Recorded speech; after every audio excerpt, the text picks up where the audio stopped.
that the quality of food production in the EU remains at the highest standard. By working closely with farmers and giving them the means to produce sustainably, the EU is ensuring a better future for all its citizens. In our second session today, we will discuss the theme of young farmers. And finally, in our third session, we will have an update on the current negotiations on the reform of the Common Fisheries Policy with Ms. Maria Damanaki, EU Commissioner for Maritime Affairs and Fisheries, and with Minister Coveney again. The opportunity to chair this meeting is greatly valued.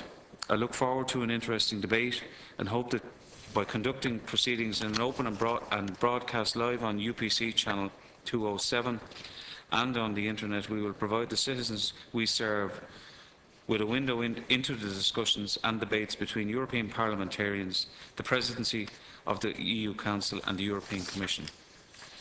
So can I now call on Commissioner Cioloş to make his opening address. Merci beaucoup, Monsieur le Président. Thank you very much, Monsieur le Ministre, Minister. Mesdames et Messieurs. Ladies and gentlemen, good morning. Cela fait déjà presque 3 ans que nous avons commencé les débats publics since we began pour our préparer public cette réforme. in Et preparation nous for sommes these arrivés reforms. maintenant dans une phase où, And comme we have now got Monsieur le Président to le a disait, point, as nous nous our chairman was rapprochons just assez saying, vite that de we la are phase rapidly finale approaching des the négociations final dans cette negotiation réforme. phase for these reforms. Votre implication de parlements nationaux a And été your très active involvement as national dès le départ parliaments dans le has been débat very public active et right dans from the toutes les word autres go, phases in de the public discussion discussions that de we've had, and in propositions all the législatives other que la discussions that we've Commission had a on mis the sur la legislative table. proposals Je souhaite vous tabled by remercier the pour Commission. l'attention que vous And avez I would accordée like to à thank la you for politique agricole all the attention commune, that you have mais paid to the cela témoigne aussi CAP. de But I think l'importance this que also bears l'agriculture witness to the importance et le that rôle que l'agriculture agriculture et and le the role développement of ruraux jouent agriculture dans and rural pratiquement development tous les États play membres. in all our member states. Mardi et mercredi cette semaine, je serai à On Strasbourg. Tuesday and Wednesday this week, I will be in Strasbourg at the European Parliament. J'espère un vote du mandat And de I do négociation hope that there du will be a Parlement vote européen. for a mandate for negotiation from the European Parliament. Le Parlement européen a accompli un travail très important. The European Parliament has carried out very important work. For the first time, they have been side by side with the Council in the co-decision process, working on these reforms.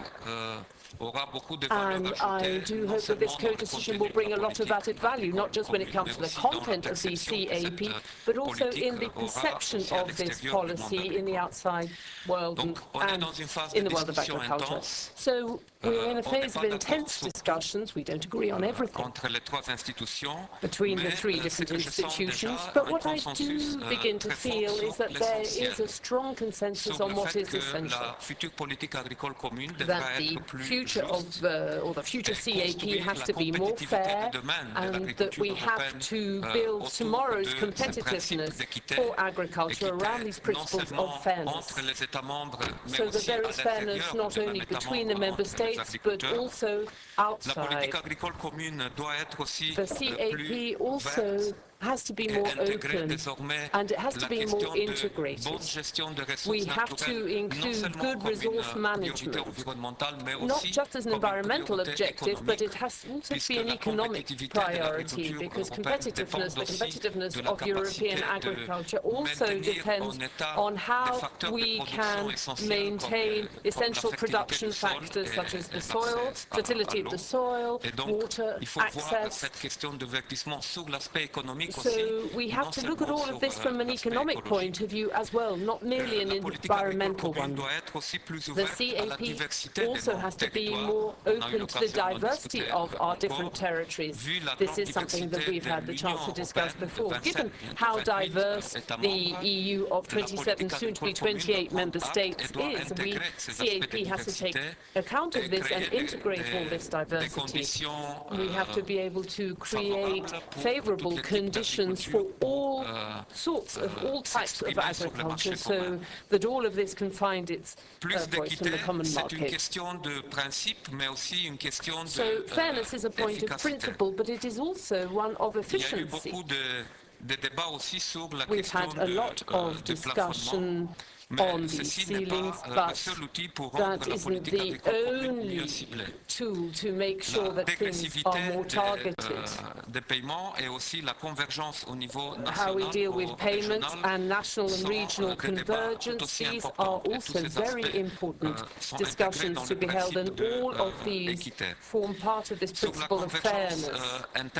On internal convergence, well, you will know that in the legislative proposal, the European Commission has suggested an equal flat payment, one payment at national and regional level. Now, I have heard during the discussion of these proposals that in some member states and in some regions, this may well cause problems because it could really have a bearing on the competitiveness for some farmers. Now, I have said that we are happy to discuss this issue, but there is a clear red line for the European Commission. And that is that in these discussions on internal convergence, we have to have a clear minimum objective for that convergence. So all farmers that have very low payment levels now have to be able to reach a minimum level. They have to reach that fairness threshold. There has to be a percentage of the national and regional average that they can reach. And that is a principle that the European Council also wants to see for external convergence between the member states, because when it comes to that sort of convergence, we have set for each member state there will be an increase of at least a third between the current payment and the European average. But we have also set a minimum level of payment for all farmers, even for those with the lower payments. And if we do our calculations, it's around 698 euros per hectare that we are suggesting as a minimum payment, and that will bring us to about 75% of the average European payment. So that is a principle in our external convergence plans. And I think it's absolutely essential that we hold to this principle in internal convergence as well. But this development also has to go hand in hand with other tools. Direct payments have to contribute to this. And I'm also thinking, of course, of young farmers, with specific support for young farmers in their first years after they set up on their farm. And I would also like to say to you that I think that this issue of young farmers is a European challenge. The Commission can certainly not accept the idea that this is a measure that is optional for member states. No, it isn't an option for one member state to help others and another not to. It is a European problem. We have a common agricultural policy, and so the future of labour in European agriculture, this common European agriculture, must also form part and parcel of the common agricultural policy. And for me, this issue, the measure of young farmers, support young farmers, is a European issue. It is not an optional one, and it isn't an issue of national pride to negotiate with the Commission and try to get an optional measure out of them. This is a European approach, and I will be stressing this and sticking to it. Still on the issue of fairness, on the small and medium holdings, here we have suggested simplified and a one-off payment, and these measures could really simplify the administrative burden both for farmers and for administrations as well. And as for greening, well, as I've said, this isn't merely an environmental issue, it is an economic one as well. We have to integrate the natural resources aspect into farming and production techniques. And so there are three main points here in the CAP. So we've got the direct green aid, conditionality, which stems from European legislation, and then the environmental measures as well under the second pillar. And we have also put forward as an element of discussion on the green payment in the first pillar the issue of equivalence. Now, this is something I agree with. If alternative measures are as effective as the three measures that we have proposed in the first pillar, so locally relevant as well, if the system, is simple, if it isn't too complicated to monitor and to implement, and if all farmers are involved. So, with that as a basis, I think that we can come up with a package of greening measures that will be simple, effective, and easy to implement. But the CAP also has a role to play in the management of our land and rural areas, and I think that this economic aspect has to be reinforced as well. This has to go, first of all, through the structural measures. We've got to encourage farmers' organizations to be set up and to be developed. We've also got to reinforce the role of other professions and make sure that we have the marketing environment that we need. We've also got to clarify competition rules with a view, in particular, to agriculture. Certainly when it comes to periods of crisis, I think then we have to have very reactive, very rapid measures in place so that we can act when it comes to crisis, whether this is due to natural reasons or whether it's because there are huge price fluctuations on the market or there is loss of confidence among consumers. We need these instruments so that we can act to help certain sectors or certain regions in Europe. But also we've got to look at the different market cycles and public intervention storage as well. That is something that we have to look at and make sure that that is goes hand in hand with the measures that I've just mentioned. And we also have to have a revenue stabilization mechanism as well. And this is something that we've included under the second pillar. So these will be the elements that are included in our discussion over the next few weeks and months. And the trilogues will be beginning soon after the plenary vote in the European Parliament. And I do hope that at the end of March the Council will also be deciding on its negotiation position. But I am very confident that under the Irish presidency we are going to be able to be in a position to approach the final phase and come up with an agreement on this policy by the end of June. And I would like to thank the Irish presidency for organising this meeting. And once again, I would like to say that I have absolutely every hope that under the Irish presidency things are going to get going in the right direction. Thank you very much indeed.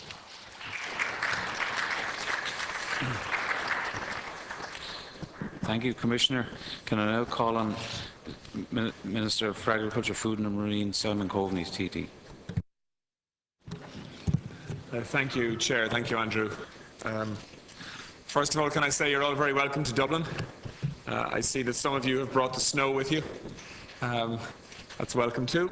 But this is a timely and important meeting as part of the Irish Presidency programme. I also want to welcome the Commissioner here, and we will have another Commissioner here this afternoon, Maria Damanaki, when we will be discussing the Common Fisheries Policy reform process. When the Irish Presidency began in January, I said very clearly at the time that we needed to move as a union from discussion and debate in terms of the CAP and CFP to actually making decisions. In some ways, we are operating to a very tight timetable.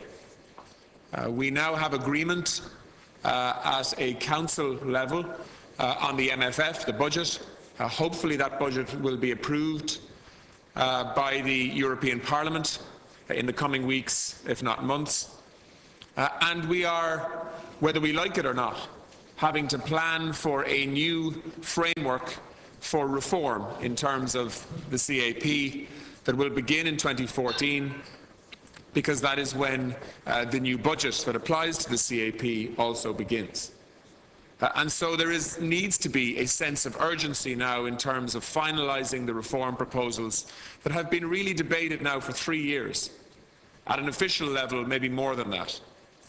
And so our focus has been, as a presidency, on trying to bring the debate and the discussion and the 27 different positions in terms of CAP reform to a point where we can all agree a compromise, whereby countries will not get everything they want, but they will get a reform that they can live with and they can support. And I think that the role of national parliaments is hugely important in that process. Certainly, as a minister, I am accountable to my parliamentary committee and indeed to my parliament in general in terms of the decisions that I have taken as an Irish minister positioning Ireland in the CAP reform process. I'm now in a somewhat different position because I sit in the presidency's chair as chair of the Council of Ministers. But it is very important that national parliaments continue to play a key and central role in the reform process, because ultimately you will have to implement it over the next 7 years.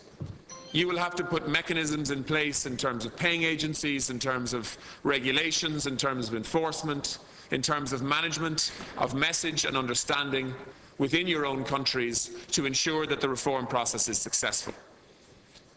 And that is why it is so important that you are part of that decision-making process, that you have an opportunity to ask questions, to challenge people like me and people like the Commissioner and indeed the European Parliament in terms of the stands that they are taking on behalf of European farmers. And so I want to thank you for taking the time to be here and thank my colleague Andrew Doyle for chairing proceedings. Next Monday and Tuesday, on the 18th and 19th of this month, the Council of Ministers will try and finalise our position on the 4 regulations within CAP reform so that we can then go into a trialogue and co-decision process with the Commission and with the European Parliament that can allow us achieve a political agreement on what the reform is going to look like by the end of June. That's not going to be easy. There are still divergent views as to how to proceed on key issues like internal convergence. In fact, there's still a difference of opinion between the Presidency and the Commission on this issue.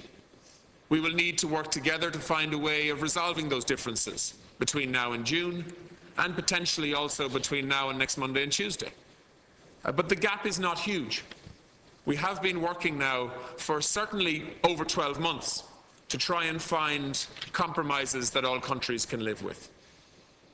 Likewise on greening.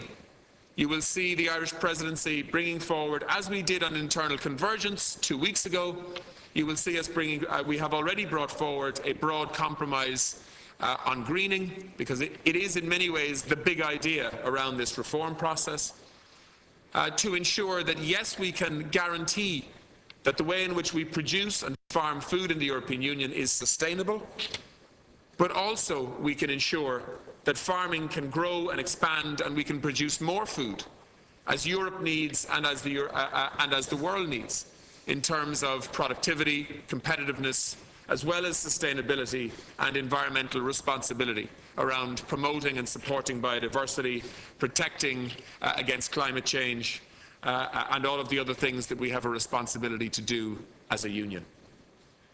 So this is about a balance. This is about, on the one hand, ensuring that we have smart, sustainable, inclusive agriculture that can protect the environment as well as deliver growth. And it's also about recognising that in 27, soon to be 28 countries in the European Union, we do have different types of farming. We do have different farm size. We do have different structures in terms of producer organisations, cooperatives, and all sorts of other structures within agriculture. We have entirely different climates, where in some countries irrigation is a problem, in other countries drainage is a problem. as is the case in this country.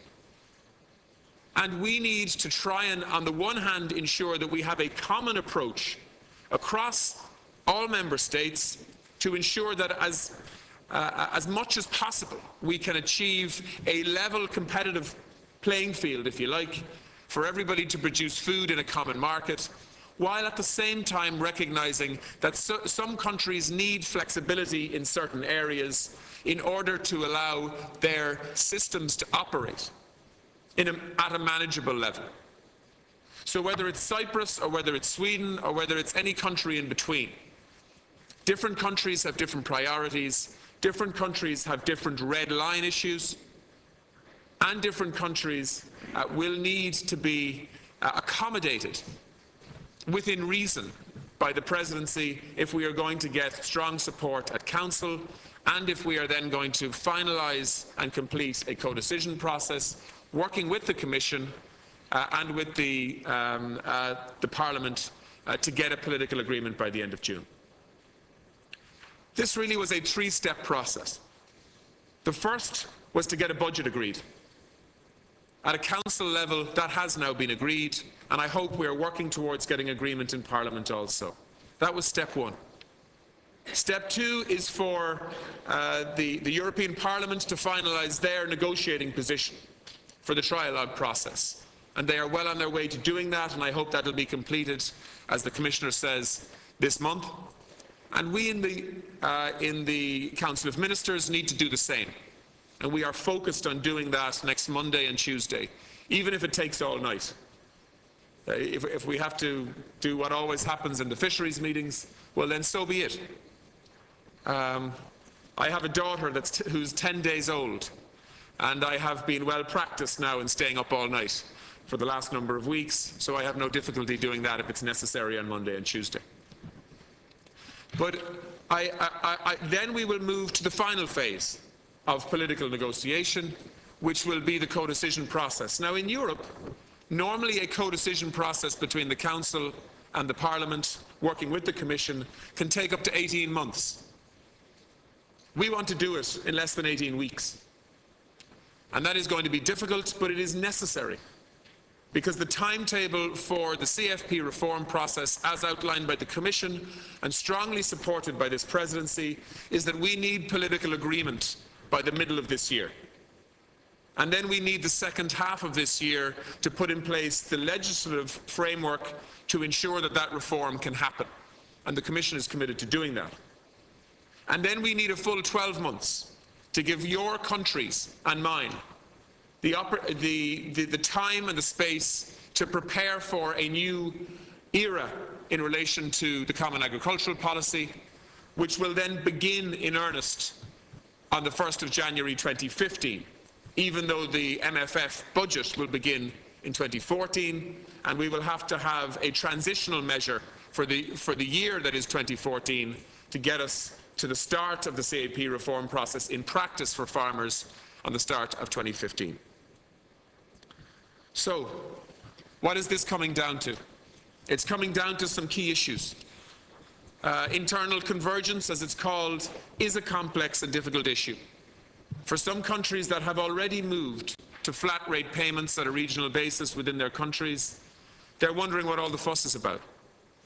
But for countries that still have significant disparity in terms of payments between farmers that have much higher payments because of historical productivity and farmers that have lower payments now because of historical productivity, moving those systems towards flat rate payments is not an easy process.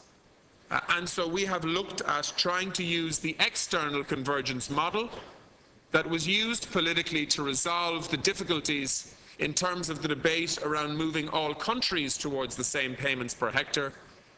As a presidency, we are proposing the same political approach to solve the problem for internal convergence. And we think that within the Council we have an endorsement for that approach 2 weeks ago that can be the basis for a compromise now at a Council level, and indeed a basis for a compromise with the European Parliament and European Commission also. There are some still outstanding differences in terms of whether or not there should be a minimum payment that is mandatory or whether it should be voluntary. Likewise, if there should be a maximum payment, and whether it should be mandatory or whether it should be voluntary. And these are the kind of issues that we will debate next week, and indeed for the coming weeks as we build up to the end of June. In terms of greening, which in many ways I think people outside of farming want to see as a real pillar of this reform. They want to ensure that their food is produced in a way that is sustainable, in a way that is not damaging water supply, the environment, the rich biodiversity that many of us have in our countries, while at the same time allowing farmers to get on and doing what they do best, which is to produce food for profit. And so greening, the greening compromise that we have proposed with other countries has essentially been working with the Commission's approach, which was to try and implement a common set of criteria before you would qualify for a 30% greening payment on top of your other payments. And those three criteria, I think, are the basis for a compromise that we need to work with. But there needs to be some amendment to those three criteria, and we have proposed that amendment. In relation to protecting permanent pasture, for example, we've set out three options. Whether or not that protection should apply at an individual farm level, whether it should apply at a regional level and be managed within countries or within regions, and of course what reference period or reference date does that limitation begin from. These are the kind of questions we will solve next week. In relation to crop diversity, whereby the Commission has required that there be crop diversity on farms, particularly arable farms, to ensure that we have crop rotation and so on, that makes sense in terms of farming and land management and soil management. Again, we are looking for a pragmatic implementation of the crop diversity requirements, whereby between 10 hectares and 30 hectares, farmers would be required to have at least 2 crops, and over 30 hectares they would be required to have 3. But that under 10 hectares, that would be a threshold by which we wouldn't require more than 1 crop. And any of you who understand practical arable farming will understand why that is being proposed. And also, which is perhaps the most controversial of the proposals in terms of supporting biodiversity, is what's called this concept of an ecological focus area at a farm level, whereby the Commission has proposed that 7% of the farm would be required to be an EFA, an ecological focus area.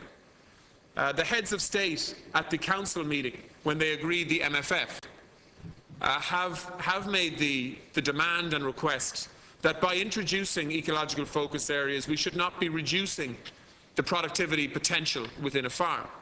And so we need to look at that and reflect on it and find how we can accommodate that within the proposals that the Presidency is bringing.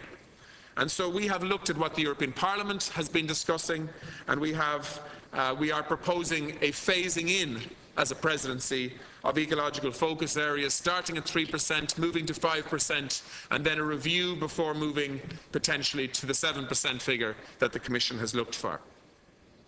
These are the kind of compromises and practical realities that we are now debating and trying to finalise.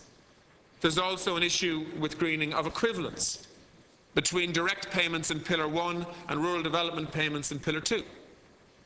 And whether or not a farmer who is already clearly green because of the schemes that they are operating under in Pillar 2 should be automatically considered eligible for a greening payment in Pillar 1. This is the equivalence issue, and that we would try to achieve that while at the same time not facilitating what is called double payments for doing the same thing in Pillar 1 and Pillar 2. So it's about trying to get the balance right between these issues, but we are very much now on the point of finalising compromises and making decisions on behalf of our citizens and on behalf of our countries.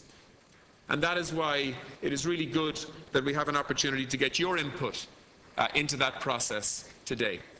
Finally, can I say in relation to young farmers, and this is something that I have very strong views on, and by the way, I'll answer any questions that you'd like me to answer on the other issues that I haven't addressed on things like the single CMO, on issues like sugar quotas, the ending of milk quotas, or whatever you'd like to ask questions on, we can deal with that. But just on young farmers, because that is a theme of today, we have a generational problem in farming in many of our countries. Not in all of our countries, but in many of our countries. In this country, there are more farmers owning land over the age of 80 than under the age of 35. That is not a sustainable way to plan for growth and expansion and innovation in agriculture. And so we need to encourage a generational shift in agriculture, primarily within families. And so the proposals that have come from the Commission in Pillar 1, that countries would be asked on a mandatory or a voluntary basis in my view it should be mandatory, but in an effort for compromise we may well have to look at it being on a voluntary basis, that 2% of direct payments would be put into a pool that would give young farmers under the age of 40 a top-up payment of up to 25% for up to 5 years, to allow young farmers to invest in building their business, in applying innovation to what they do, and so on. We also have accommodation in Pillar 2 to ensure that the Commission incentivises grant aid and supports for young farmers by increasing the co-financing rates for schemes that are targeted at young farmers in Pillar 2. So there is a strong theme in this CAP reform process of prioritising and positively discriminating in favour of young farmers to actually try and force innovation and generational change into agricultural production across the European Union, which in my view is a good thing. And in my view is also a necessary thing at a time when we need to find jobs for so many young people who cannot find work. And considering there is such opportunity for expansion and growth in the agri-food sector, this is an area where we need to be targeting. So I look forward to your questions, and once again, welcome to Dublin and thank you for being here.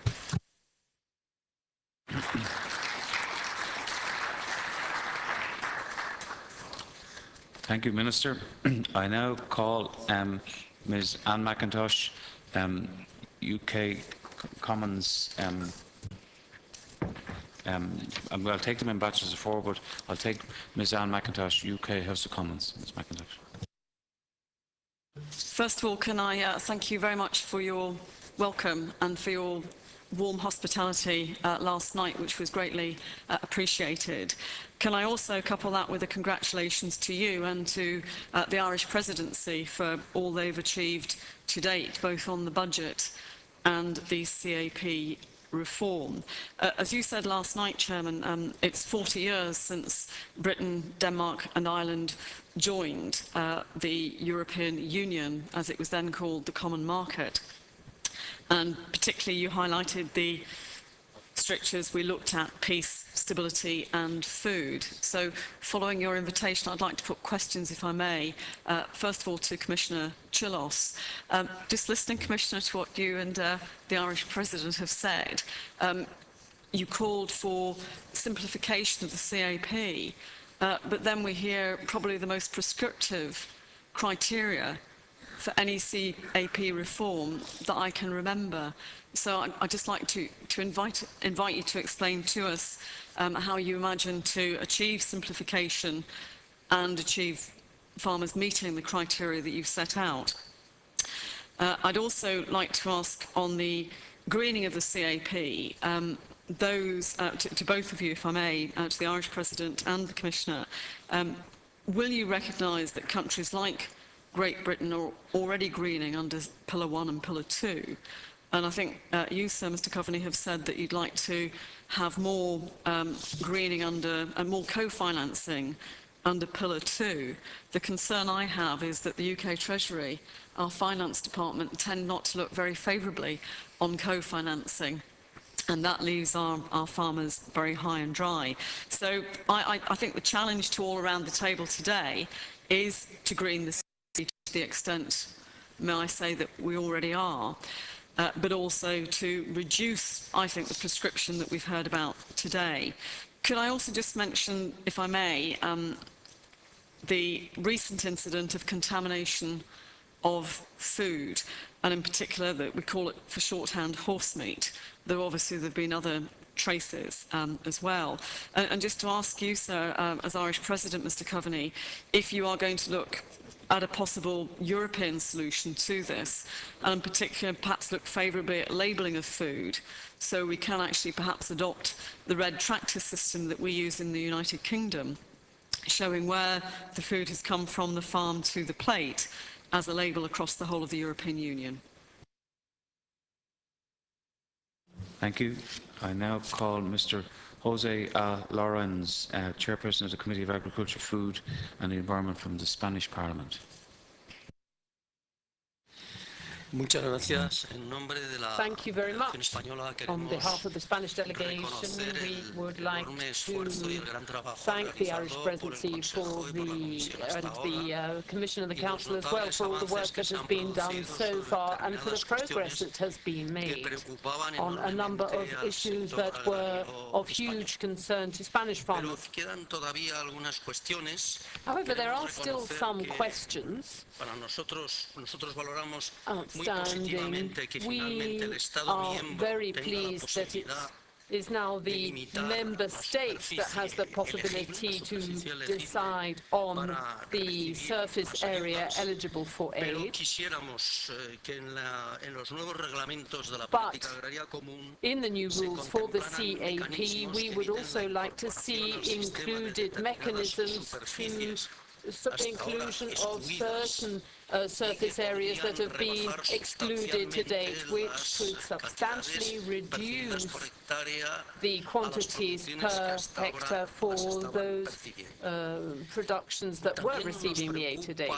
We are also rather worried about the possibility, this is something that still has not been solved, of having sufficient amount in those funds assigned for coupling aids, that in order to meet the requirements of those sectors that might need that sort of aid. As you will all know, we have got a problem in Spain with intensive livestock farming, and this isn't necessarily linked to a definite territorial basis, and that may well be a problem when it comes to these particular future. And there's another point that we really wanted to stress, and we know that this is a possibility that is being thought about, in having measures to improve the way in which the food chain works. Now, this week, we are going to be launching legislation to improve the food chain, and that will be done in Spain. We think that it is an absolutely excellent piece of legislation, not just for this legislature, actually, but in comparison with many others as well, because we're trying to bring together the huge variations in prices, the huge difference there is actually between what the consumer price and what the producer actually receives, and this is something we see throughout the food chain.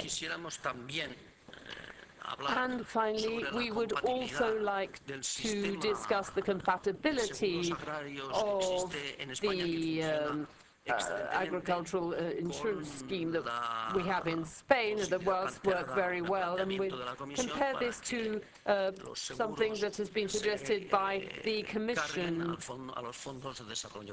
that these will come out of rural development funds. Thank you very much indeed. Thank you. I now call Mr. Germinal Piero from France, from the French Parliament. Je vous remercie.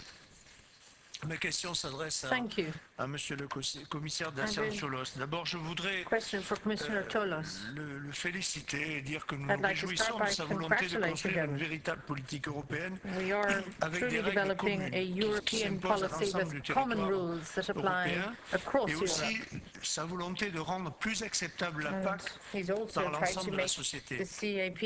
Mais nous avons aujourd'hui une inquiétude forte.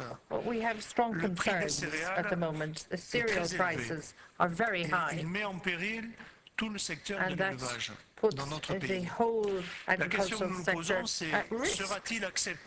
So my question would be, would it be acceptable to continue to subsidize farmers who, by and large, are turning a profit constantly, are benefiting, whilst others are struggling to survive, rather than moving towards a single payment that over 7 years will make the same payment per hectare? Or should we think about a contracyclical approach, similar to what operates in the US, that would allow for aid modulation depending on market conditions? That would be my first question. And second, on dairy farming, arising from the first question, current production costs, because of the cost of feed, don't actually cover market prices, and many dairy farmers are facing bankruptcy, going out of business. So we wonder how the Commission could compensate for these circumstances. Many organizations are calling for a supervisory agency or monitoring agency to be set up, and I wonder what your thinking is on that. Thank you. Thank you. I now call Ms. Ulrich Hofgan from the chairperson of the German Committee on Agriculture. Thank you very much. And thanks to the Irish presidency for aiming for a political decision in June of 2013. I'd also like to share some thoughts with you, some concerns, and hopefully the European Parliament will take up some of these issues. The 3% target for midterm objectives. I think this could lead to a rollback of European policies with the decisions such as that. On the first pillar, pick up on some of the details there that are going to be discussed in the European Parliament during this week. I think it's important that greening be compulsory. We're representing the Bundesrat here, and so we don't want set aside, but rather an ecological greening approach worked into the strategy. And I'm happy that that seems to be the perspective that is shared. What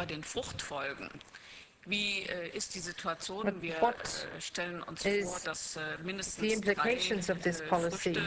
We think 3 fruits will be part of this, so it's not, shouldn't be green washing.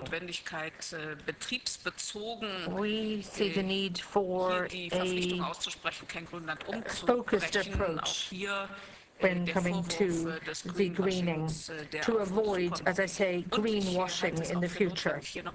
It is essential to say that there should be no assurances given that are going to have a financial impact. And on the support for young farmers, I know we're going to come on to discuss that. I think that should be a voluntary decision made by member states. Because the point made by Minister Coveney, we do, of course, need to generate jobs, but such support shouldn't be limited to young farmers. We're talking about green jobs across the board for all employees, so that would be our call. And our discussions in the Bundesrat are focusing on the second pillar. I don't know whether you hear the feedback at European level. But we think the impact across Germany and in Italy, France and Luxembourg, if you have a distribution according to objective criteria and with the Croatia joining, we think the cut will be around 15% in Germany. That's our calculations. Looking at the figures for 2013, we're we're talking about figures of almost 30%. So this compulsory nature of the Water Framework Directive, we can't meet those. And I think that's important for other member state representatives to take on board as well. These are having a huge impact. So I wonder what the possibility is there for beefing up the second pillar, because that's what society is calling on from us, is that we provide services, provide the opportunity for farmers to provide services and support those. I share France's concerns expressed earlier, in particular for dairy holdings. The question on avoiding surpluses. How do you think you could support the dairy farmers going forward? Thank you. I'm going to just allow one more speaker before I call the Commissioner and Minister to respond. And the next speaker is Mr. Bengt Anders Johansson from the Swedish Parliament. Thank you very much, Mr. President, and thank you very much for the nice hospitality you showed us yesterday and also today. I will congratulate the Commission that you have reached a level that is much better than we had earlier, but there are still something I will make remark on. For example, simplification. Right now, the total proposal is more difficult for the farmers than what we are in right now, and I think we have to do much more to reduce the complex rules so the simplification can continue. I also think that flat rate must be in focus in the future, and as soon as possible that we reach the same level in the whole of the EU, and it's very important for the competitive possibilities in the future. Also, more market orientation is necessary, and this is also to be more competitive in the world and between the countries in the EU. And finally, the proposal gives more possibilities for coupling, and we have worked very hard for the recent years to be more decoupling, and we will see a big risk for renationalization if we make more coupling in the system. So we really ask for changing in this matter. Thank you very much. Thank you. I now ask Commissioner and then the Minister to respond to the questions. Commissioner. Thank you. So I will try to answer to all the questions as much as possible. So, UK, regarding simplification, we have already in the proposal several elements of simplification, mainly focusing small farmers. We have more than 30% of beneficiaries working less than 3% of the land. So this is why we propose a simplified payment scheme, because the benefit will be very high for the administration and for the small farmers without a strong effect on the area managed. We also reduce the number of cross-compliance measures. We eliminate all cross-compliance measures who are not relevant in reality in farmers. We also discussing now in greening some elements of simplification, even if we take into account the initial proposal of the Commission with this equivalent system and with some green by definition categories of farmers. This is also a simplification. But on the other hand, please take into account the fact that a flexibility or too much flexibility for each member state means also to complicate the system and to create very big differences of treatment between farmers and between member states. Because if in the implementation, enforcement of a measure, a member state or a region will decide to add some new things because of the specificity of the region, this also means more control or more specific control. And one of the complications is to have too much specific control. If you have in the flexibility too much category of farmers, it means more specific controls targeted to some category of farmers. So this is why with the simplification and with this flexibility for the member states, my intention is also to give flexibility, but as simple and as clear as possible. Because if it's too detailed for the enforcement, it means too complicated for the control with a risk of errors for farmers, for administration, and so on. So I think we can manage flexibility and simplification, but we have to be very careful with this. On the greening more specifically, I know that in UK you have, in England mainly, you have a specific scheme in the first pillar.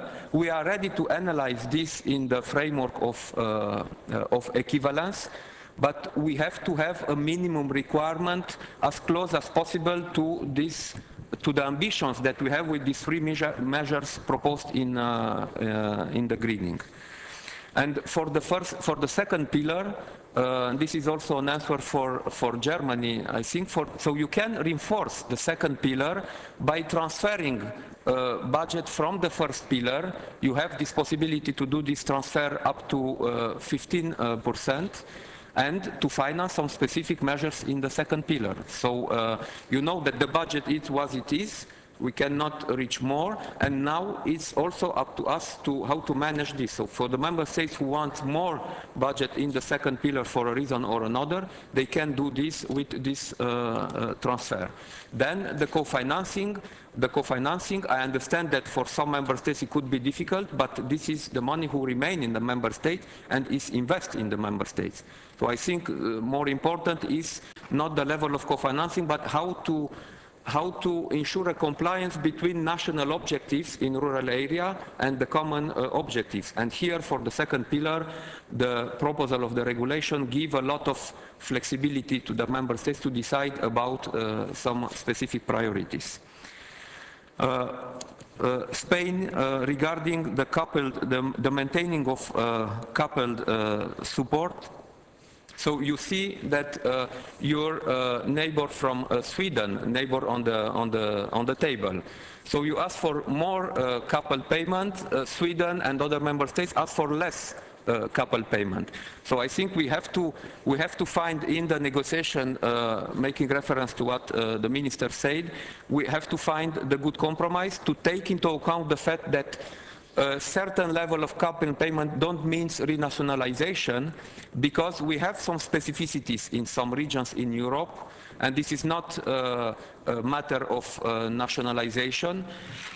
For the same sector, in some specific areas, we need this coupled support, and we proposed a limit of maximum 10% of coupled support from the total national envelope for direct payments. I think this is manageable, and for Spain, in this case, give a lot of possibilities and flexibilities to cover some specific areas. So for the food chain, we have some measures to reinforce the bargaining power of farmers in the first pillar with farmer organization, interprofessional organizations, but even also outside of the CAP, we are discussing now with Commissioner Barnier on internal market, Commissioner Tajani, also on industrial policy, and Commissioner Borg in consumer protection. We analyze the possibility to come with some proposal at European level about how to ensure a better management of the repartition of add value on the food chain. So we launched now in the Commission an impact assessment on this issue, and before the end of this year we will come with a report to the Parliament and the Council, and maybe with some legislative proposal in this direction. So we intend to come with this proposal based also on the experience of some member states. On the compatibility of the insurance system and what we propose in the CAP, I think what we propose in the CAP give a lot of flexibility to the member states to adapt some specific national system with these mutual funds or compensation for insurance system. Pour la France, For France, vous demandez si on peut envisager une you were politique asking whether we could contre-cyclique. have a counter-cyclical Il y a un début de ce système, mais qui est volontaire, avec le fonds mutuel. Parce que c'est ça l'idée des fonds mutuels. Dans le deuxième pilier, c'est que les agriculteurs, dans les bonnes années, ils contribuent à un fonds qui est créé par eux, et dans les mauvaises années, quand ils ont des chutes de revenus, cette perte de revenus peut être compensée par ces fonds mutuels, et les fonds européens contribuent aussi à ça. Donc je pense que c'est déjà un début qui nous permettrait après à l'avenir de réfléchir éventuellement à un tel système sans retourner en arrière à un système qui fait que les dépenses budgétaires publiques risquent de varier beaucoup.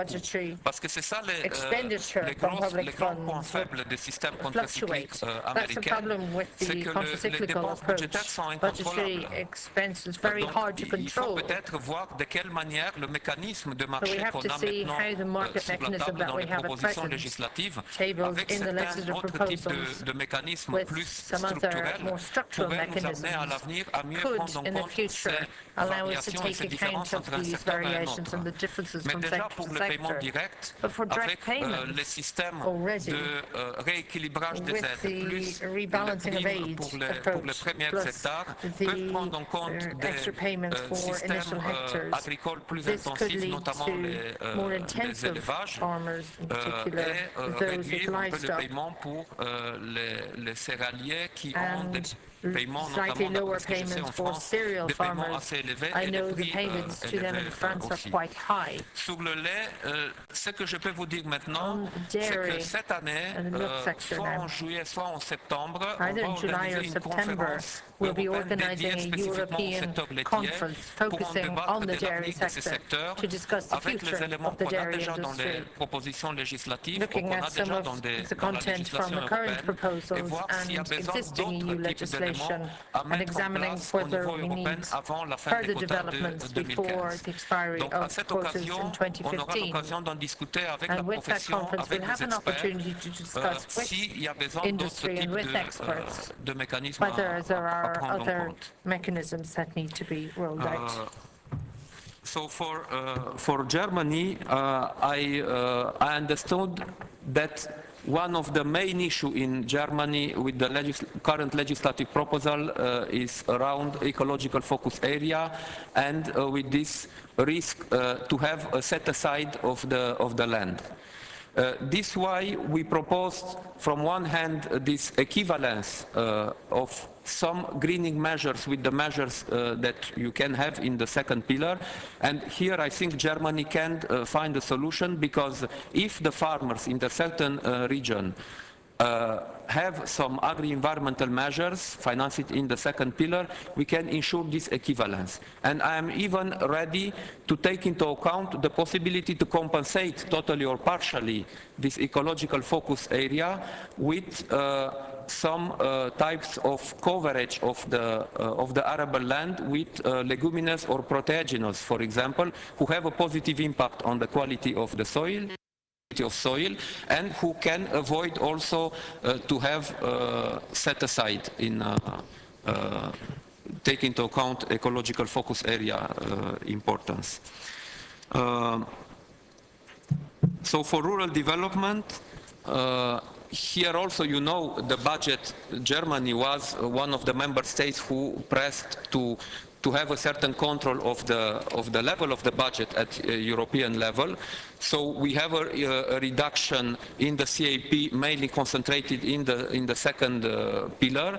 So Germany, like other member states, will be affected, but I can assure you that other member states are even more affected than Germany with this reduction of the second pillar. But this is why we give this flexibility for the member states to manage the transfer from the second pillar to first pillar, or from the first pillar to the second pillar. So the Germany will have this possibility if the Germany consider that they need more money in second pillar, they can transfer from the first pillar. So for Sweden, I answer regarding the simplification, the market orientation. I think we have more market orientation, but we also want to reinforce the bargaining power of farmers, and this is why we insist on the farmer organization also, going into this direction of more market oriented, and with the coupled payment, with the limit that we put on 10%, I think we avoid any renationalization of the first pillar. Thank you very much. Minister? Yeah, thank you. I don't want to repeat what the Commissioner said, so let me just try to offer a slightly different perspective on some of the questions. First of all, on simplification. I can assure you that, just like you, ministers in every country want to make this as easy to understand and as easy and as cost-effective to implement as possible. A lot of countries have been very frustrated by the cost of implementation in the past, and indeed the fines mechanism that has been there in the past if mistakes have been made, sometimes genuine mistakes. So we need to try and keep this as easy to understand and as easy to implement for farmers and for member states, and as easy to control as possible for the Commission in terms of enforcing a common standard and a common approach. So everything we do, we try to make it as simple as possible, certainly from a presidency point of view. But, you know, there are some things that just cannot be applied the same across 27 countries, which is why we've had some complexity. But on the greening measures, for example, sticking with the 3 criteria has been a deliberate approach from this presidency to try and keep things simple. I mean, there's been all sorts of other proposals, including actually from my country, that we should have a menu option for countries, that we should have maybe 6 or 7 or 8 or 10 different options that would all have equivalence to each other, but that countries could choose options that would suit their systems. That would have been a much more complex model to implement than what we currently have. So we're trying to keep this simple. For greening, 3 criteria. If you pass the tests, you get the money for farmers.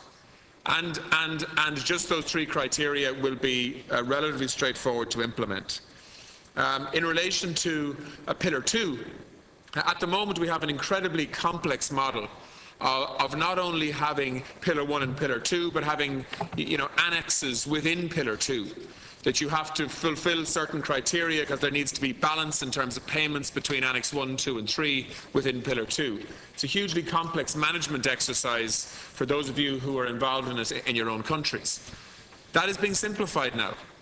Pillar 2 will have much more flexibility for countries as long as the rural development programs that are being paid for and co-financed and implemented are consistent with certain themes around sustainability, innovation, climate change, young farmers, and so on. But there will be flexibility and hopefully simplification in terms of the implementation of Pillar 2.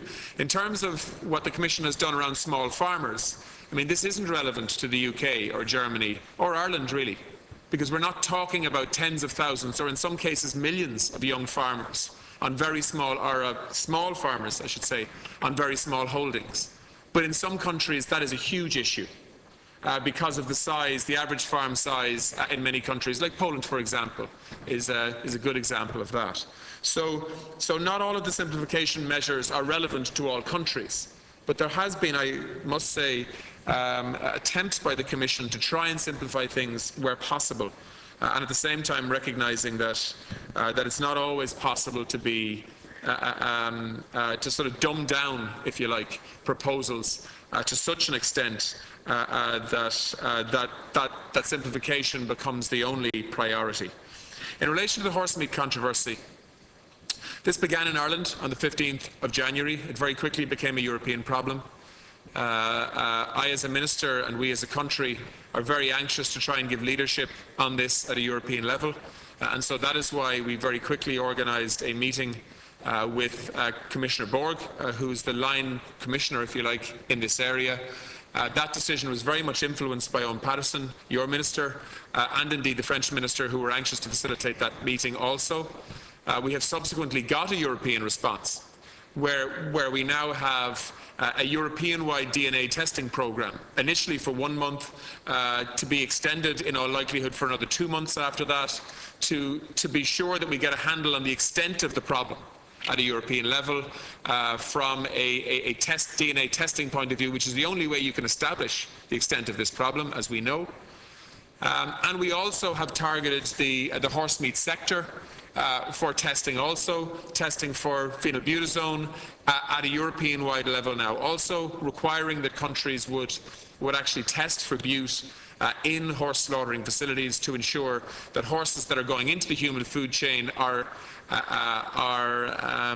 properly screened and that we don't get horses that shouldn't be in that supply chain getting into the supply chain from a health point of view. But I have to say I am not satisfied that the initial measures at a European level will be the final package of what's needed. I am absolutely clear on what's needed here. We need to mainstream DNA testing in the food supply chain. There needs to be a protocol agreed in every country between the food industry and the regulators. We already have done that in Ireland, and I understand you're doing that in the UK also. We need to have a common approach towards guaranteeing safety in the horse meat supply chain, which isn't as big an issue in Ireland and the UK because there's not consumption of horse meat here by and large, but in other countries, you know, eating horse meat is normal. But we need to ensure that that horse meat has the kind of rigours applied to it in terms of regulation and standards and inspections and testing that, for example, beef has. And so I think that there will be a requirement in terms of labelling, in terms of transparency, in terms of country of origin, information for consumers. But can I say, we already have quite a good traceability system in the European Union, which has allowed us to actually follow the supply trail, if you like, from problem products that has been labelled as beef but was in fact horse meat. The issue in relation to the horse meat scandal has been fraud and criminality, not so much regulation. Now we need to improve regulation to ensure that it is more difficult for that fraud to take place, and to ensure that if it does take place in the future, we expose it more quickly, because this has been going on for quite some time. And so I think that countries individually, certainly my own country, will be implementing strict controls and measures, having learned lessons from what has happened here. And I understand we're doing that in parallel with the UK, because we have a very integrated food market between Ireland and the UK. But also, I think we will demand at a European level a similar response, and I think other countries want the same. So I feel very strongly about this issue, and I think consumers deserve to see legislators responding, having learnt the lessons from this unfortunate food scandal. In terms of Spain, I know there's a specific problem in Spain that literally there are millions of hectares that have not been eligible for payments in the past. And if they all get added into the system on a flat rate payments model, then it would dramatically reduce payments for everybody else. So we have in the compromise that we got agreement in principle on 2 weeks ago, we have tried to accommodate that concern, and I hope you're happy with that accommodation. The Commissioner responded on POs and on price differential. In terms of the comments that was made by France, yes, it's true that in the last 2 years cereal prices have dramatically increased. But I think it's also important to realise that for the previous 20 years there was little or no movement in cereal prices. From the mid-80s up until the early 2000s. Essentially wheat and feed barley and oats remained more or less the same in terms of price. And in fact, if we had this conversation 5 years ago, we would be saying that cereal farmers in many countries, maybe not in France, because in certain parts of France there's huge scale in terms of cereal farmers, but for many other countries where you have mixed farms and relatively small scale cereal farms, that sector would have been really struggling. So any planning that we have in terms of financial supports or in terms of market management needs to understand that, that different sectors in agriculture are under pressure at different times, depending on supply and demand considerations and depending on weather patterns in different parts of the world. Although I have to say, I think in all likelihood, cereal prices, particularly around feed, will continue to remain very, very strong, and we need to respond to that. In terms of the questions that came from Ulrich in Germany, I can assure you we don't want greenwashing either. We want greening measures to be real and to be measurable and to give the kind of assurances that people are looking for. But at the same time, we need to make sure that on a practical level they are implementable for farmers. And that we can play our part as a European Union in meeting the extraordinary demand for food that is going to increase over the next 20 years. I mean, the UN is now confidently predicting that by 2030, which is less than 20 years away, the world will need to produce between 40 and 50% more food in volume terms. So, you know, if our only priority is to simply focus on sustainability and ecology and the climate and the environment and water quality, well then that's not a particularly difficult challenge to meet if you simply just reduce the level of food that you produce per hectare and you go down the route of extensification. But the problem with that is it doesn't solve the global problem that we're confronted with. Anybody can protect all of those priorities by simply producing less. The real challenge for the European Union is how do we produce more and still protect the climate and protect, you know, biodiversity and sustainability and all of the rest of it. That's where innovation and technology has to be supported through the new CAP. And that is where you get this complex political negotiation between, on the one hand, allowing farmers to commercially produce more, while at the same time ensuring that there are rules in place to ensure that they do it in a sustainable way. In terms of the use of Pillar 1 versus Pillar 2, that's why we have introduced this flexibility between Pillar 1 and Pillar 2. Just on the issue of coupling, and maybe I'll finish on this, Andrew. I think it's important to understand the dynamics here because, you know, Sweden on the one hand will make one point on coupling which is understandable. We have been trying to move away from coupled supports. And the UK would strongly support that, as would Germany and as would others. Because we are trying to ensure that there is a market at play here. But on the other hand, there are many countries that simply cannot compete with certain other countries in the European Union in terms of the way in which food is produced.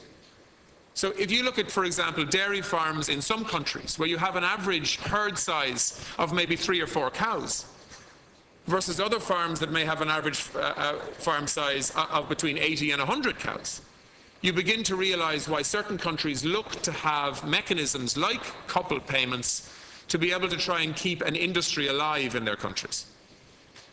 And this is the complexity of trying to put together a common agricultural policy for 27 different countries, as opposed to trying to do something just for one country. And the same goes for suckler beef, and the same goes for sheep in certain areas.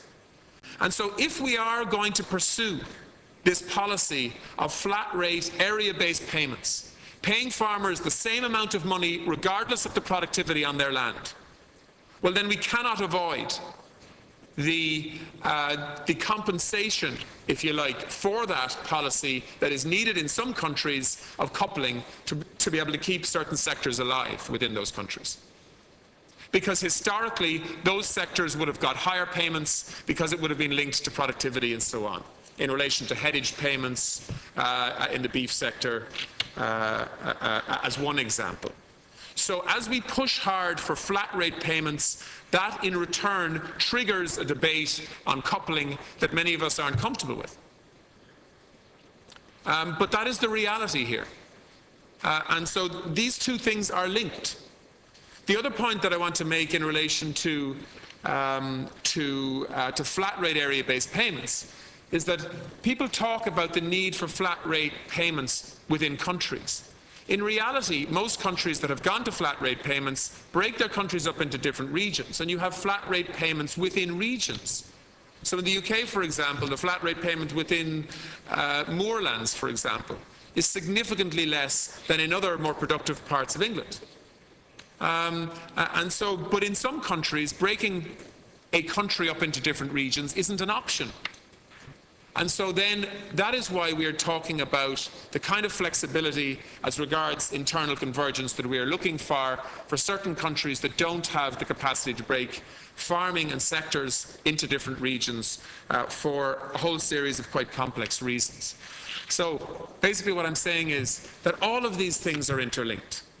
The package between Pillar 1 and Pillar 2, the relationship between flat rate payments and the call for increased coupling, and the issues around simplification versus trying to ensure that there's a common standard for everybody, and so on, make this overall package something that cannot be agreed section by section. What will happen politically will be the overall package will be agreed, but nothing will be agreed until everything is agreed. Thank you for your questions, and I hope I've given you something to think about. Thank you, Commissioner and Minister. I suppose we shouldn't be surprised. This session has generated a lot of interest, and even the responses to the first set of questions, we get a flavour of how complex this whole negotiation process from here to a conclusion is. We have 30 minutes to finish. I have 11 speakers, and I'm afraid I can't take any more speakers. So what I propose to do now is take each speaker, if you could pose your questions. I'm going to limit the remainder to 2 minutes, I'm afraid. So, and then I will take the Commissioner and the Minister at the end, and we conclude at 10:45. Our next speaker is Mr. Martin Priendia-Eder of the Federal Council of Austria.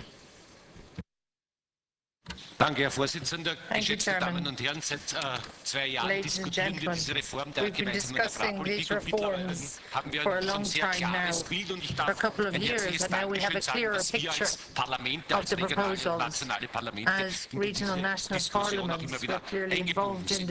Es liegt der Finanzrahmen am Tisch, der uns nicht mit Freude erfüllt, aber zumindest einen Rahmen vorgibt. Für uns in Österreich war bisher der Bereich der The environment measures in the second pillar are very important for Austria, and I'm grateful to the Commissioner that they explained during their visit to the stillzulegen, auf der anderen Fläche intensiver zu produzieren, dass das entschärft ist, dass auf diesen Grünflächen, auf diesen ökologischen Vorrangflächen wir auch ein kleines angebaut werden können, dass mit Biolandbau diese Ökologisierung erfüllt werden kann und dass es nicht nur mit aus der Produktionnahme geht. Es ist für uns aber auch insofern wichtig, dass die Umweltmaßnahmen im bisherigen Umfang erhalten bleiben, wenn die Europäische Union jetzt den Finanzierungsgrad erhöht und nicht wie bisher 50% Finanzierung der Union und 50% der nationalen Staaten am Tisch liegt, dann besteht hier die Gefahr, dass weniger ökologische Maßnahmen umgesetzt werden können und das sollte nicht der Fall sein. Für mich ist es auch wichtig, dass die nationalen Staaten zusätzlich for us that the countries can implement further environmental measures. And that for us is an important measure, that the soft landing can be implemented at a national level according to national circumstances. Thank you. Thank you. I now call Ms. Nathalie Mouel of the Belgian House of Representatives. Thank you. I have a question for the Commissioner. This reform is difficult. It's very difficult for Belgian farmers. We lose more than 800 million euros the next period. This is a loss of more than 20% and a loss of 100 euros a hectare. So, Commissioner, last week you've met some young farmers in Belgium, and they told you their worries, their problems. So, and I agree with you, we should have a policy, a common policy on young farmers. It can't be optional. I think it's the responsibility of each country present here. But my question, I asked a question in Cyprus, it's about the unused means, the unused part of the budget. A very important issue for Belgium. And for us, they do have their place in the discussion. We want to know, can we use them? Can we move them from Pillar 1 to Pillar 2 with or without co-financing? In the beginning, Commissioner, you told that we must focus sur l'essentiel. Vous avez dit que la PAC doit être plus ouverte pour que la diversité de nos territoires. Has to be more open to the diversity of our territories. We need them. We need these That's the case for Belgium Please too. keep them in the discussion. We need a global, a general solution. Thank you. Thank you. I now call my colleague Pat Deering from the Irish Committee on Agriculture, Food and the Marine. Thank you, Chairman. My question is directed towards the Commissioner. And first of all, I'd like to welcome here to Dublin and to Ireland. As you know, Commissioner, in Ireland we produced a document a couple of years back called Food Harvest 2020, which set out specific targets for food production over the next number of years. Our targets are very ambitious, but we would hope to achieve them. But with some of the proposals that are being proposed at the moment, it would have serious consequences for achieving those targets. So I think the question I would really ask you is, the active farmer in Ireland is a big issue. What is the active farmer? We would see that the active farmer should be linked to production. Over the past number of years, a lot of our farmers would have become very intensive in certain parts of the country as opposed to other parts of the country. And in some parts of the country, the active farmer is not possible to become any more active. So we would hope that maybe the active farmer would be linked to production in a way that would benefit those intensive farmers. And the issue of flexibility, I think, is essential as well. I'd like to ask maybe for your opinion on that particular issue as regards the flexibility towards the active farmer, towards the commercial farmer, and towards the production end of it. And the second question I would have for you, and first of all, I would like to welcome the initiatives towards the young farmers. I think they're very welcome. But I think at the other end of the scale, there must be some initiative for the older farmer to have them exit the system to make way for the younger farmer. So maybe I'll ask your opinion on that particular issue. Thank you again. Thank you, Pat. Next is from the French Senate, Ms. Renée Nicou. Oui, merci. J'aurais beaucoup de choses ont été dites déjà ce matin. Je voudrais cependant trois remarques faire. L'un des objectifs de la réforme de la PAC consiste à aller vers plus d'égalité entre agriculteurs. Pour cela, il faut que les niveaux d'aide du premier pilier convergent entre États membres, comme cela est prévu, mais il faut aussi que les aides convergent au sein de chaque État. Et nous souhaitons que des souplesses soient prévues à ce niveau pour éviter, cela a été précisé ce matin, tout choc brutal. Le gouvernement français a avancé l'idée de permettre aux agriculteurs de bénéficier d'une majoration des droits à paiement de base sur les premiers hectares afin de favoriser un modèle agricole fait de fermes familiales à taille humaine qui assure une mise en valeur de l'ensemble du territoire. Et nous sommes très attachés à une telle proposition. Ma deuxième remarque concerne le verdissement, axe majeur de la réforme. Celui-ci doit être exigeant mais aussi intelligent. Nous devons ne pas trop abaisser les exigences sur les surfaces d'intérêt écologique, sur la diversification des cultures ou sur le maintien des prairies permanentes. Mais il faut aussi accepter des modalités d'application particulières, notamment sur les prairies, et permettre par exemple aux éleveurs de refaire ou de retourner leurs prairies pour améliorer leur autonomie fourragère. Enfin, la France s'est parfois sentie un peu seule à défendre le maintien de régulations fortes. Et depuis quelques années, le monde prend conscience que les produits alimentaires ne sont pas tout à fait des produits comme les autres. Les derniers événements de ces dernières semaines nous le montrent. Et garder une agriculture capable de nourrir les Européens suppose de donner un environnement stable à nos agriculteurs. Cette réforme de la PAC ne remet pas en cause l'orientation vers le marché, mais doit corriger les excès d'une vision trop libérale de l'agriculture. Sur les quotas de sucre, sur l'encadrement des droits de plantation, sur les possibilités de regroupement de l'offre pour les producteurs de lait, sur les mécanismes d'intervention dans la viande ou en céréales, l'organisation commune de marché doit garder une ambition régulatrice. Ce sont là des demandes très fortes de la France. Thank you. Now my colleague, Mr. Yannikis Gabriel from the Cypriot House of Representatives. Thank you. Dear colleagues, ladies and gentlemen, it is with great pleasure that I address this meeting on such a crucial matter. I congratulate the Irish presidency for its initiative to organize the meeting. Cyprus stresses the need to achieve significant simplifications of the management and control system as regards multi-level direct payments and greening, in order to ensure the compliance with environmental commitments with the minimum cost for farmers and national authorities. In this framework, we believe that farmers who receive small amounts should be excluded from these commitments.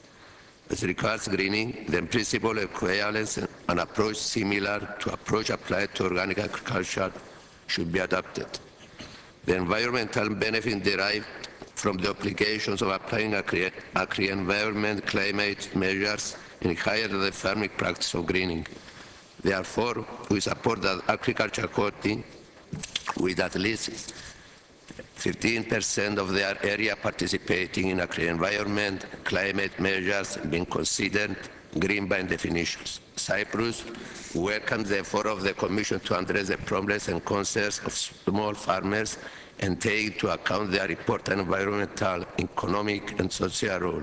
In this context, we strongly support the Commission's proposal for an alternative support to small producers through the payment of lump sum, the continuation of coupled payments to agricultural sectors that undergo specific difficulties or are particularly important for social, economic or environmental reasons is of vital importance. Cyprus also supports the flexibility provided for increasing the percentage of coupled payments by over 10% in justified case. Finally, in respect of the rural development regulation, we agree with the three basic objectives and priorities set out by the Commission. Also, we should strive for further simplification of the procedures. In this direction, we strongly believe that in the case of small and very small member states, the principle of proportionality should be prevailed in all issues related to simplification. Thank you. Thank you. Next, we have Mr. Dion Gross from the Dutch House of Representatives. Dear Chair and colleagues of the other national parliaments and Minister, the Dutch House of Representatives has discussed the common agricultural policy proposals with the Minister of Agriculture each time prior to a Minister's Agricultural Council. During these debates, the House of Representatives has adopted several resolutions, particularly concerning the relation between the CAP and the MFF 2014-2020 and the greening proposals. The House of Dutch Representatives thinks that innovation should be the key priority of the EU budget and has been in favor of a shift in the EU budget from agriculture to research, innovation and education. At the same time, it opposes an increase of the overall EU budget exceeding the current budget. Therefore, the Dutch House is in general content with the achieved agreement on the MFF in the European Council last month. More specifically, regarding to the budget of the coming agricultural policy, the Dutch Parliament demanded the government to favour the first pillar, direct income support, of the CAP instead of the second pillar, rural development. With regard to the greening proposals of the CAP, the House of Representatives support the idea of a greening menu. Grazing, that means that the cattle being outside in the meadows instead of inside the barns, and nature management should be elements of this menu, and farmers' corporations should also be eligible for subsidies. Furthermore, the Dutch Parliament demanded the Dutch government to decouple the direct income support from the greening measures and thereby supports the vision of the Agri Commission of the European Parliament on this matter. Thank you for your attention. Thank you. From the Austrian National Council, we have Mr. Franz Essel. Danke, Herr Vorsitzender, meine geschätzten Damen und Herren. Offensichtlich gibt es auch in dieser Runde unterschiedliche Meinungen. Und zum Ersten zur finanziellen Ausgestaltung. Darf ich sagen, dass das zweifelsohne das Wichtigste ist und die Vorschläge, die von den Staats- und Regierungschefs vorgelegt worden sind in etwa akzeptabel. Ich möchte jedoch dem Ansinnen des vom Europäischen Parlament aus so zu hören war, dass eine Kürzung der Prämiensteuer stattfinden soll, wenn sich Agrarpreise ändern, entgegentreten. Die Bauern müssen sich verlassen können.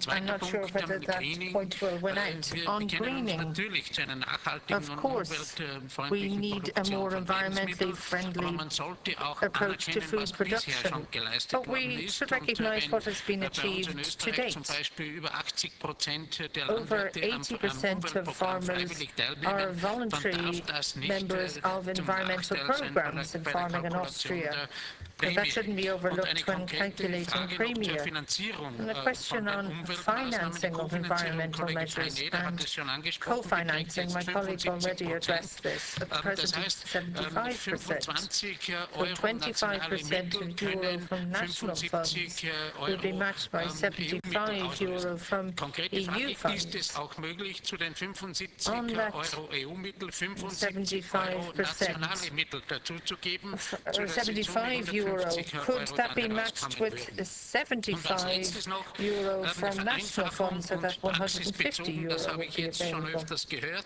Und es gibt eben riesige Unterschiede in der Struktur der Landschaft, in den Klimaniederschläge, einzelbetriebliche große Unterschiede. Bei der AZ, für die Bergbauern zum Beispiel, gibt es eine Obergrenze und es muss möglich sein, dass wir einzelbetriebliche, wir haben da einzelbetriebliche Unterschiede, dass dies auch entsprechend überschritten werden kann. A la carte approach, because even within a country, the farming can be very different.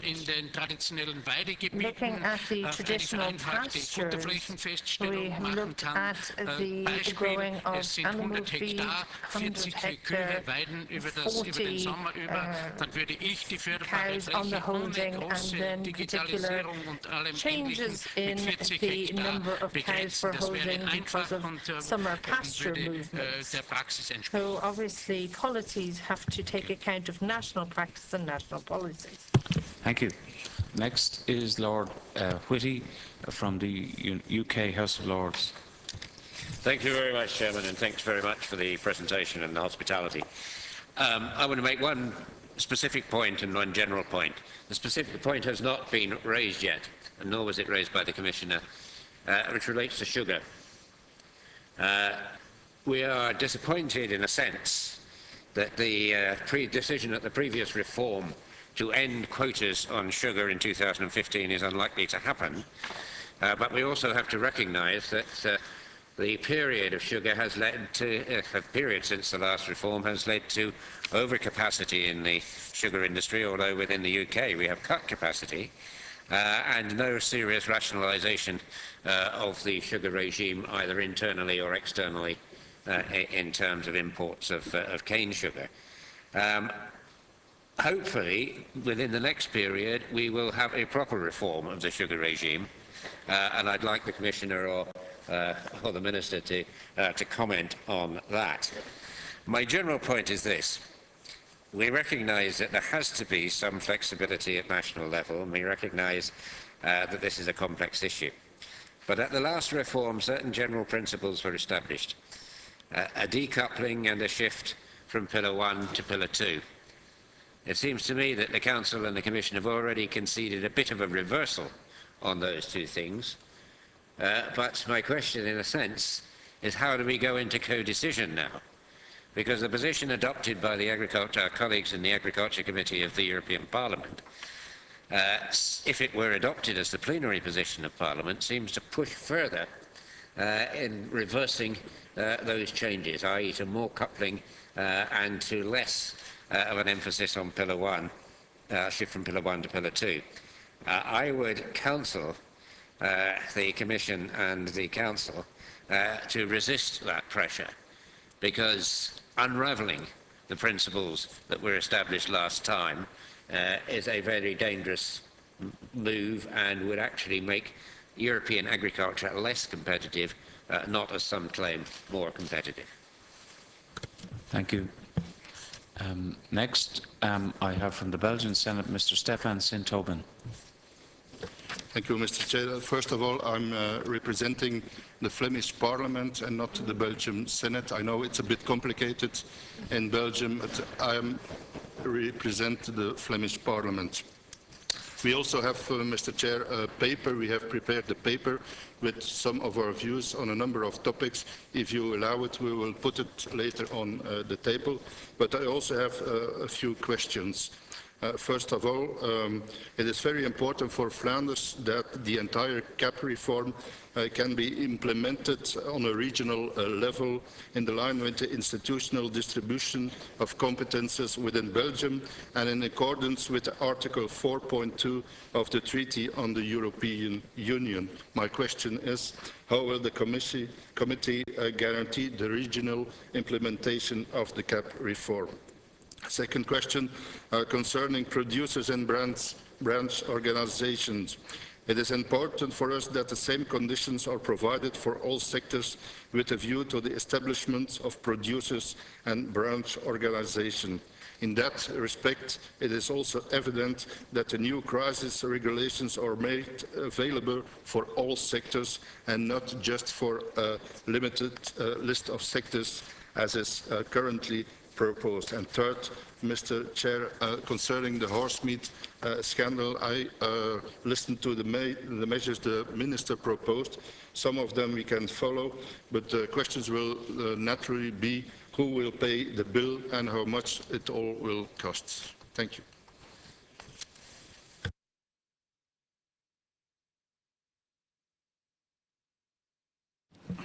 Sorry.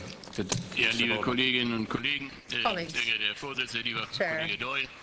Schade, dass wir gestern nicht hier sein konnten, aber Berliner Flughäfen sind im Moment in einer etwas problematischen Lage. Berlin airports are in a rather tricky position at the moment. Add snow to that, and that complicates measures further. So thanks for your invitation. The German Parliament is in favour of a sustainable and efficient farming.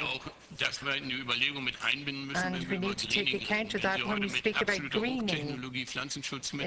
If you look at high-tech plant protection measures that are available now, and that is sustainable and efficient. So we need to move in that direction and look at the demands on us now, providing enough food for the whole of the planet. Picking up on what our French colleague proposed, if I understood him correctly, they were saying permanent intervention if there are market circumstances that change. In our current policies, this doesn't just apply to milk but cereals. I think that would be very difficult to implement. And we heard that there would be a reaction from the Commission. I wonder what that reaction would be. What's important on the whole issue of the horse meat prices, we had an aflatoxin crisis in Germany, you may recall, and we had problems with poultry and eggs. The results led to consumer uncertainty, and we have difficulties at the moment in European products accessing Russian markets. Now, one of the things that was thrown up with the horse meat crisis is that we need a European stamp or brand, and that's what the Russians want. They don't want the country-specific brands or marks recognized. Perhaps we could have a European-wide brand mark. That perhaps may be a move in the right direction. And how are things going with Parliament? I had discussions with members of the European Parliament, and how can I put it, they're rather angry about some of the developments and looking at the content of some of the proposals in the CAP reform, and they're very close to rejecting some of the budget proposals again also, so I'm wondering how relations are going there. Thank you. Finally, Mr. Anders Eriksson from the Nordic Council. Thank you very much, Mr. Speaker. It's a small mistake in the list of the participants. It says I'm from the Parliament of Norway. This is not really true. Personally, I'm from the Åland Islands, but here I am representing the Nordic Council. The Nordic Council is a parliamentary assembly for the 5 Nordic countries and 3 self-government regions. I'd like to say a few words from our side. First of all, the Nordic Council supports a reform that distributes the support more evenly, both geographically and among producers. Secondly, additional support schemes in the less favored areas, such, for instance, the Arctic region, should continue. Thirdly, funds should increasingly be allocated to Pillar 2. Furthermore, local small food production should coexist with large-scale production. This is very important. And the support should increasingly support environmental goals and climate change policies, side by side with sustaining food security in our region. I have a plan to ask Commissioner Ciolos what he means when he say we have to reduce the administrative burdens with CAP, but he have answered that question already. Just let me underline, this is very, very important also to get young people interested for farming. Thank you. Thank you. Now, Commissioner and Minister to respond.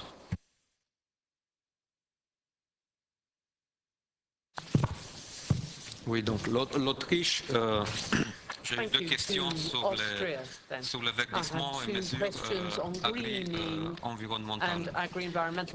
Le fait qu'on a le verdissement au premier pilier, cela ne veut pas dire forcément qu'on aura moins de mesures environnementales au deuxième pilier. Et c'est là pour deux raisons. Puisque ce qu'on a proposé dans le premier pilier, c'est une approche générale européenne, alors qu'au deuxième pilier, les mesures agri-environnementales visent surtout des questions spécifiques d'une région à une autre. Et pour le deuxième pilier, il y a un paiement compensatoire. Bon, bien sûr, on a proposé d'avoir les mesures de verdissement comme baseline pour les mesures agri-environnementales. Mais cela, c'est pour éviter de payer deux fois la même chose. Mais ce qu'on a proposé dans les mesures de verdissement, ce sont des choses très simples. Donc, au deuxième pilier, on paye les agriculteurs pour tout ce qu'ils font au-delà. Par exemple, on a proposé au premier pilier le maintien de pâturage permanent.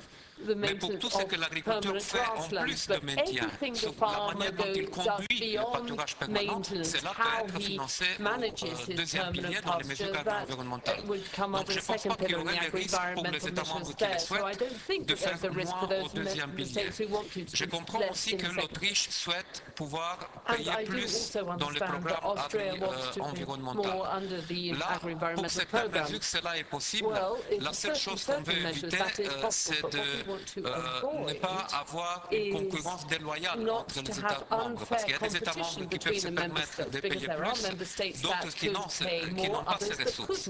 Donc il faut qu'on évite qu'il y ait des si forts décalages, mais sinon, notamment pour ce type de mesures, zones défavorisées, mesures environnementales, il y a des États membres qui cofinancent plus, et tant que cela reste dans les limites des règlements, je ne vois pas un problème. Et donc, pour ces mesures environnementales, il y a une flexibilité nationale qui est presque totale.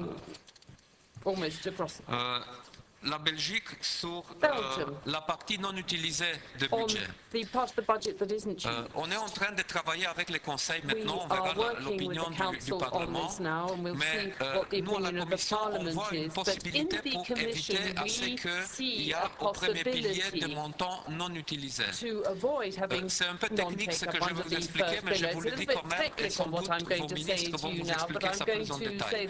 Ce qu'on propose, c'est de calculer dès le départ les droits au paiement, non pas à 100%, mais à 103%, 105%. C'est-à-dire que l'agriculteur il sait qu'il aura par exemple 100 € à l'hectare, mais il va signer quand il va déposer sa demande de paiement pour 105 € à l'hectare. Et si, à la fin, quand on fait les calculs, on se rend compte qu'il y a de l'argent qui reste, when we do calculations, if we realise that there is money over, we will pay them the 1, 2, 3, 4, 5 euros over to make sure that there is no loss of money, and what is left over that will be distributed to everybody. If there is no reserve at the end, then he will only receive the 100 euros. But may receive more if there is one farmer who has not made a request for payment. And this means that at the end, when we do our calculations, we don't end up with an amount that isn't used, because if every year we have to transfer that into the second pillar, then we will have a problem in programming and planning the second pillar if we change the budget for the second pillar every year. So for the second pillar we have this multi-annual budget, but if with this reserve, with the extra percentage over and above, then we can avoid having money that isn't spent, and the money will end up in the pockets of the farmers, whatever is left over.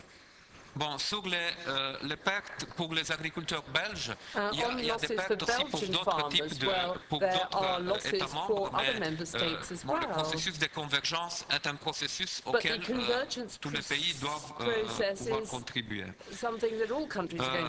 So now regarding active farmer, we cannot link the definition of active farmer to the level of production, because it means to recouple the payment. If the condition to have access to the direct payment is linked to the type of activity or of the level of activity.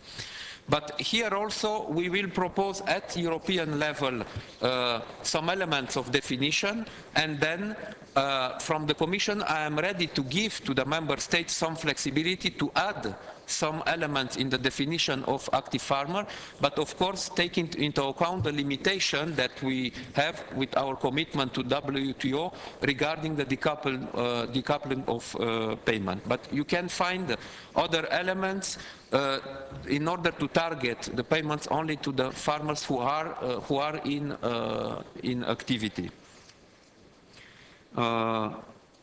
On the issue of old farmers and young farmers, if I well understood, this is a land issue, a problem of access to land in Ireland. This issue is present in other member states. We cannot, or I cannot give an opinion from the Commission, because all these issues regarding land market are national issues. We don't have, by the European Treaty, the possibility to come with some legislative proposal in this issue regarding the market of the land. But maybe in the future we can think to some measures together with the Council and the Parliament. We can reflect on some measures in order to have a common approach in this issue regarding the access of the young farmers to the land. But since this issue remains a national one, and by the treaty the Commission don't have the possibility to come with legislative proposal, we are a little bit limited on this. Donc pour la France, j'ai déjà expliqué pour les premières étapes, c'est une question qu'on prend en compte. Ça sera possible de l'accorder de manière optionnelle pour les États membres qui le souhaitent. Pour le préavis permanent, nous avons prévu une marge de 5% dans laquelle à un certain niveau, les agriculteurs peuvent tourner les pâturages pour assurer un certain renouvellement. Et en plus, dans les discussions avec les conseils, on est en train de considérer la possibilité d'aller dans la définition des pâturages permanents, d'avoir une définition plus large, de considérer les pâturages permanents à partir de pâturages qui n'ont pas été tournés dans les 8 dernières années, non pas 5 dernières années. Donc là, on cible vraiment le pâturage permanent, parce que c'est un pâturage n'a pas été tourné pendant 5 ou 6 ou 7 ans, ou 8 ans, cela n'est plus intéressant de le tourner au bout de 10 ans et de le faire entrer dans la rotation. En général, les pâturages temporaires sont gardés en tant que pâturage jusqu'à 5-6 ans et après elles rentrent en rotation. Donc avec la définition qu'on a proposée, on prend en compte ces aspects. Et sur les mesures de marché, l'ambition régulatrice, là je pense qu'il faut trouver un équilibre entre d'un côté between, on the one hand, ensuring that farmers can produce what the market requires rather than what's being subsidized out of state funds. Though we should have instruments that allow us to react to market shortfalls or times of crisis. For all of the sectors you outlined, we have specific instruments, even for sugar. Maintenir le système de quotas n'est plus une quota mesure d'avenir pour le secteur sucre. Parce qu'on a des prix qui sont très hauts et le fait de se limiter avec un système de quotas, c'est qu'on limite de manière artificielle les agriculteurs à répondre à une demande de marché. On a des prix très hauts, on ne peut pas trouver de plus parce qu'on est limité par les quotas. Par contre, même si on élimine le système de quotas, on peut garder d'autres types de mécanismes pour aider les agriculteurs à s'adapter au marché, comme par exemple les systèmes de farmers, such as contracts between beet producers and sugar refineries. Mais donc pour la vigne, pour le lait, je disais pour le sucre, pour les fruits et légumes, on a des mécanismes de gestion des marchés, mais qui permettent aux agriculteurs de répondre aux demandes des marchés et qui nous permettent d'intervenir seulement en cas de crise ou en cas de besoin. And react according to needs. So for Cyprus, regarding the simplification of greening, I already explained, and also explained what kind of measure we propose in order to simplify the things for small farmers, mainly on greening, but also on other types of measure, because we propose a really simplified payment system for small farmers. For Netherlands, when you told about innovation, I don't know if you told about innovation in the common agricultural policy or innovation and research, generally speaking, in the European budget. Because we proposed for the next budgetary period a strong commitment for innovation and research in agriculture also. Because even if we propose to maintain the level of budget for the common agricultural policy, we also think to the European Commission that we need to reinforce our instruments for research and innovation in agriculture, mainly for the transfer of knowledge from the research on the field. And here we have a reinforced instrument in the research and innovation common policy or European policy. We have a specific instrument for agriculture and for agri-food sector in research and innovation. Regarding sugar in UK, you mentioned that with the last reform we increased the production capacity in sugar, not for beet sugar, but only for raw sugar, and for raw sugar it was the choice, the free choice of the sugar plants to increase or to decrease their production. They were free to decide, taking into account their perspective on the market. But for all the sector of sugar beet, we reduce our processing capacity because we close some processing capacity, and in parallel, some raw sugar plant increased their capacity, thinking that maybe the demand will be increased. And now some raw sugar plants have some problems on the market, but this is not because of the common agricultural policy, but because their decision, their enterprise strategy. Because if they decide to increase the capacity, now they have to assume. Because for raw sugar, we have a very clear policy at European level with the access to the sugar on the ACP countries. And here also it's depend on the contract of these raw sugar plants and the ACP countries. This is not on the responsibility of the Commission. We have common instruments mainly for beet sugar production. And for beet sugar production, now we propose to eliminate the quota. And regarding the coupling of payment and the position of the Parliament, you know, I am not agree with a lot of ideas coming from the Parliament of the Council, but we are in a democracy and we have to negotiate and to discuss. The Parliament represents a certain opinion of the people, the Council another one, the Commission comes with its proposal, and of course we will resist, and I still resist on the proposal, original proposal of the Commission, but by the end, if we want a compromise, we will have to discuss. But I think it's important indeed to be coherent with our proposal, and for me it's very important to keep the coherence in the reforms of the CAP. Regarding Belgium and your flexibility for regional level, so flexibility for regional level is one thing. To treat Belgium as two countries is another thing. We are ready to give the flexibility at regional level, and we have this flexibility applied also in other member states, federal member states like Germany, even in Spain. They have a lot of flexibility also to enforce some measures at regional level, and we will keep this flexibility. But of course, you have, first of all, you have to have a clear picture what do you want to do at national level, and then to give, of course, for direct payments, for example, in Flanders, and you can have a certain level of payment.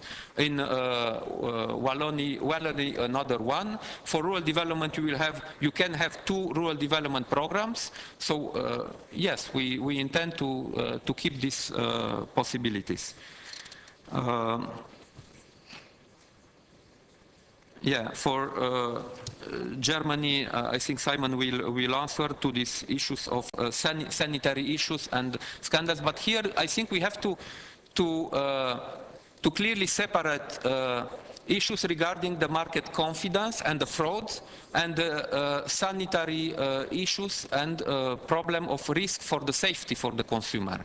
So we accept some measures from our partners, trade partners, when we really have a sanitary issue, and we are the first to take the measures in the common market. But of course, we don't accept to use some problems regarding the fraud, like it was the case with horse meat, to use this as a barrier to access to the markets for the other member states. And in the next weeks, the College of the Commission will have a visit in Moscow for a meeting with the Russian government, and myself, together with Commissioner Borg, we will discuss all these issues with Russian authorities.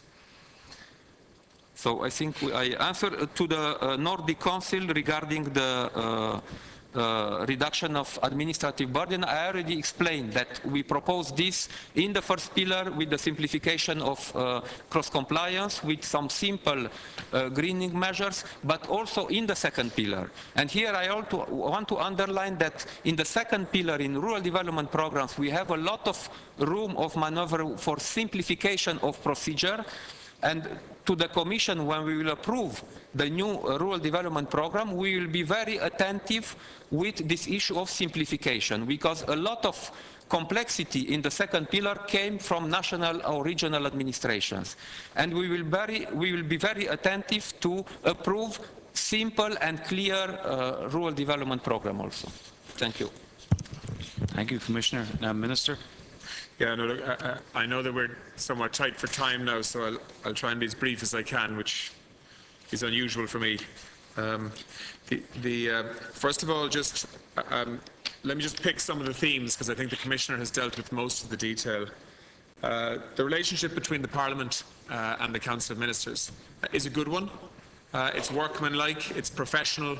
I have been to the Parliament on numerous occasions to meet key rapporteurs and to meet the key committees and taken questions, of course.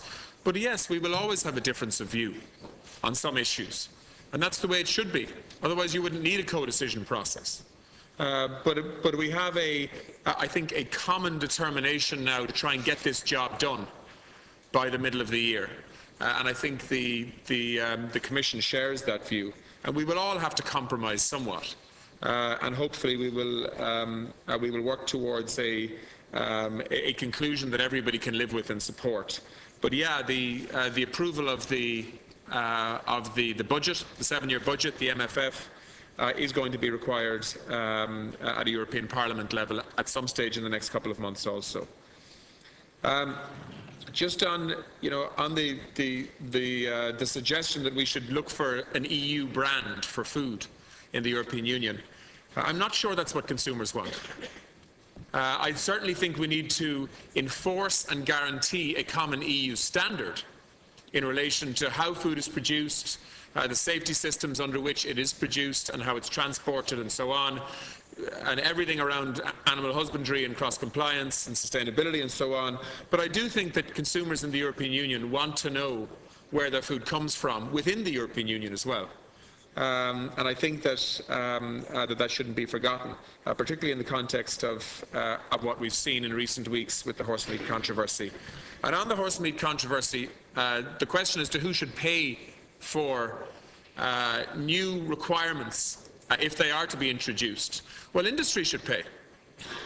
I mean, I'm a strong advocate of competitiveness in terms of how markets operate, but the reality is that buyers of food, consumers and in particular retailers, are going to demand DNA testing as part of the systems anyway. It has already happened in terms of approved suppliers for big retail outlets that operate in this country and across Europe, like, well, I'm not going to name names, but most of the biggest retail suppliers are already demanding of their suppliers that DNA testing is part of the supply chain now, as a consumer reassurance measure and as a quality control measure. So, let's move with the tide here rather than try to swim against it.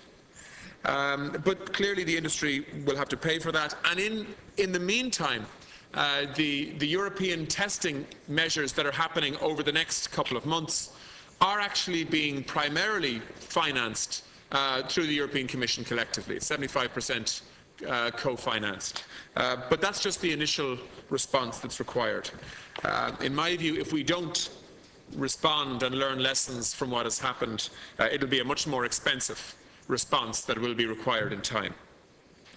In terms of some of the specific points, I know Cyprus has specific demands and concerns in relation to irrigation, as do a lot of southern European countries.